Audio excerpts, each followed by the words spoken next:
Have you ever walked into a room and instantly felt smaller without anyone saying a single word? And have you ever left a conversation replaying every detail in your head while wondering how you agreed to something you never truly wanted in the first place? That is not luck. That is not coincidence. That is mental warfare happening in real time. And most people move through their lives without realizing they are constantly standing in the middle of it. Every single day, someone is attempting to influence your decisions, shape your emotions, redirect your focus, and subtly control your perception of reality, whether it is a boss, a politician, a brand, an influencer, or even a friend sitting across from you. The battlefield is not physical, and it does not require weapons or noise, because it is psychological. And if you do not understand the rules that govern it, you automatically become the easiest target in the room. So ask yourself why some people seem to walk through life untouchable, respected, persuasive, and calm under pressure, while others constantly feel manipulated, overlooked, second-guessed, or emotionally drained after simple interaction. The difference is not luck or intelligence alone. It is awareness combined with strategy, because there is an underground art to mental warfare that is subtle, silent, and extraordinarily powerful once understood. Today, you are going to see it clearly, and once you recognize the patterns behind it, you will never be able to return to unconscious participation again. Let's begin with something deceptively simple, which is silence, because most people are terrified of it and rush to fill it the moment it appears in conversation. Silence feels awkward, uncomfortable, and threatening to the untrained mind. Yet the person who controls silence controls the emotional frame of the interaction. Imagine making a request, stopping completely, holding eye contact, and refusing to add a single extra word, while the other person begins to justify, explain, and negotiate against themselves simply to escape the tension. That is not magic, and it is not manipulation in the dramatic sense. It is pressure created by unresolved tension, because silence forces the brain to seek closure, and whoever can withstand that discomfort longer quietly gains leverage. Mental warfare is rarely loud or theatrical, because it is controlled, calculated, and strategically patient, which is why powerful individuals often speak slowly, pause intentionally, and refuse to rush their words. Speed signals anxiety and the need for approval, while slowness signals authority and self. So when you rush to explain yourself, you communicate insecurity. But when you pause deliberately, you command attention without force. Attention is power, and power begins with framing, which is one of the most underestimated weapons in psychological combat, because whoever sets the frame defines the meaning of reality. If something is presented as a rare opportunity, your brain shifts into scarcity mode. And if something is described as not being for everyone, your brain feels challenged and wants to prove it belongs. The situation may be identical, yet the frame changes the emotional reaction entirely, which is why media outlets, advertisers, and elite negotiators focus less on arguing facts and more on controlling perception. Perception drives emotion.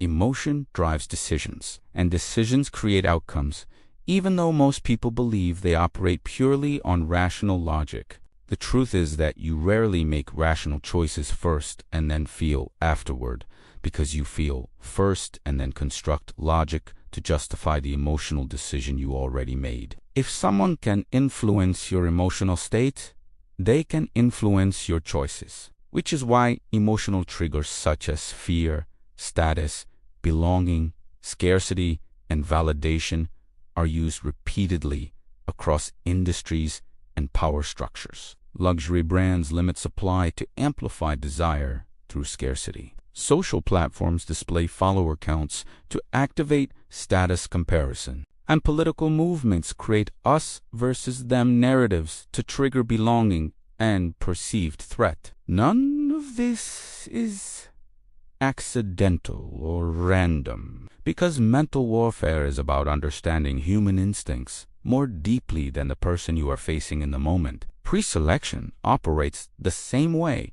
because when people see others valuing you, they automatically assume you possess value, which is why a crowded restaurant appears superior to an empty one, even if the food is identical. Humans copy social proof instinctively, which is why testimonials convert. Influencers showcase lifestyle and authority symbols, such as uniforms, titles, and awards shortcut trust by reducing uncertainty. Trust lowers resistance, and certainty overrides doubt, which explains why people often agree with someone who sounds confident even when the content itself is questionable. Certainty feels safe in uncertain environments, and the brain gravitates toward the most stable anchor available, meaning the person who projects grounded confidence often becomes the reference point for others. Now, consider a darker tactic, such as gaslighting, which works by slowly making someone question their perception of reality through repeated dismissal, like "you're overreacting,"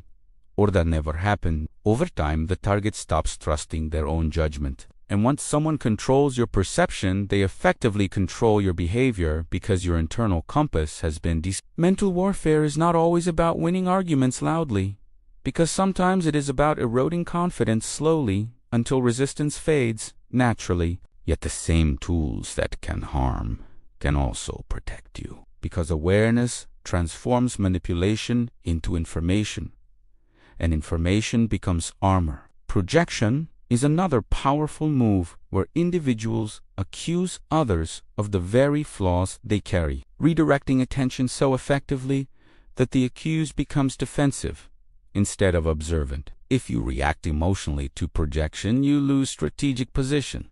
But if you remain composed and calmly redirect focus, you regain control of the interaction. Composure in mental warfare is lethal, because uncontrolled emotion narrows thinking, reduces cognitive flexibility, and makes you predictable, while calm observation expands options. Provocation is often designed to trigger anger specifically, because anger reduces nuance and increases reactivity, turning you into a controllable participant instead of a strategic thinker. Body language and microsignals operate beneath conscious awareness, because leaning back instead of forward, taking space instead of shrinking, and lowering vocal pitch instead of raising it send dominance cues directly to the subconscious. You are not immune to these signals, and neither is anyone else, because the subconscious processes social hierarchy faster than conscious reasoning can intervene. Mental warfare is not inherently evil, because influence itself is neutral and can build empires or destroy trust depending on intent and ethics. Reversal is a strategic technique where instead of defending against pressure, you respond with a question that shifts justification back to the other person, forcing them to explain their urgency or reasoning. Questions guide thought, thought guides conclusions, and when you guide the questions, you subtly guide the mental path without issuing commands. Time pressure is another lever where artificial urgency, such as last chance or only today, compresses decision-making and reduces analytical scrutiny in favor of action. When time feels limited, the brain prioritizes speed over depth, which is why patience becomes a powerful defensive weapon against manipulation. Labeling shapes identity, and identity shapes behavior more strongly than logic ever could. Because when someone labels you as responsible, you unconsciously act to maintain that identity. Information, control, shapes narrative, narrative shapes emotion, and emotion shapes action, which is why stories persuade more effectively than raw statistics. Facts inform the mind, but stories move the heart, and the heart often decides before the mind reacts. The most critical battlefield, however, exists inside you, because negative fear of rejection and imposter syndrome create internal vulnerabilities that external pressure can exploit instantly. If you have not mastered your own internal dialogue, you become programmable by external influence, and the world is filled with systems designed to program behavior subtly. Strategic unpredictability disrupts manipulation because predictable patterns make you easy to control, while occasional variation forces reassessment and increases perceived autonomy. High-status individuals rarely over-explain because explanation signals insecurity, whereas clarity without excess communicates grounded authority. Mirroring builds rapport by matching tone, pace, and energy, creating familiarity that lowers defenses. Yet once rapport is established, the true leverage comes from subtly leading the rhythm and observing whether the other person follows. Ethics determine whether these tools build trust or destroy it, because long-term power depends on credibility, and credibility collapses under reckless manipulation. Mental warfare exists whether you acknowledge it or not. So the real question is whether you prefer blindness or awareness. In negotiation scenarios, anchoring biases shape perceived value, and recognizing them allows you to re-anchor calmly rather than react emotionally. Public shaming attempts to extract emotional reaction as fuel, yet composure denies that reward and collapses the aggressor's momentum. Digital environments amplify psychological warfare through algorithms that reward outrage, repetition, and emotional intensity, shaping perception through constant exposure. Repetition creates perceived truth even when accuracy is absent, which is why guarding your informational inputs protects your mental sovereignty. History consistently demonstrates that persuasion and narrative shape civilizations more profoundly than force alone, because human psychology remains constant even as technology evolves. Observation, emotional regulation, strong identity, and ethical influence form the foundation of psychological resilience in a perception-driven world. The strongest person in any room is rarely the loudest, but is almost always the most aware of dynamics, the most disciplined emotionally, and the most deliberate in communication. Mental warfare is about mastering perception, mastering emotion, and mastering communication so thoroughly that outcomes shift before conflict even escalates. When you move with calm authority, strategic awareness, and unshakable composure, people sense it even if they cannot articulate it. So, the next time you enter a room, question whether you are reacting unconsciously or observing strategically, whether you are being framed or setting the frame, and whether you are emotionally pulled or mentally grounded, because the underground art of mental warfare operates constantly beneath the surface of everyday life. And the only real question that remains is whether you choose to remain a target or become trained. If this realization has shifted your awareness even slightly, imagine what disciplined mastery could do for your career, your relationships, and your confidence in high-pressure environments. Study influence carefully.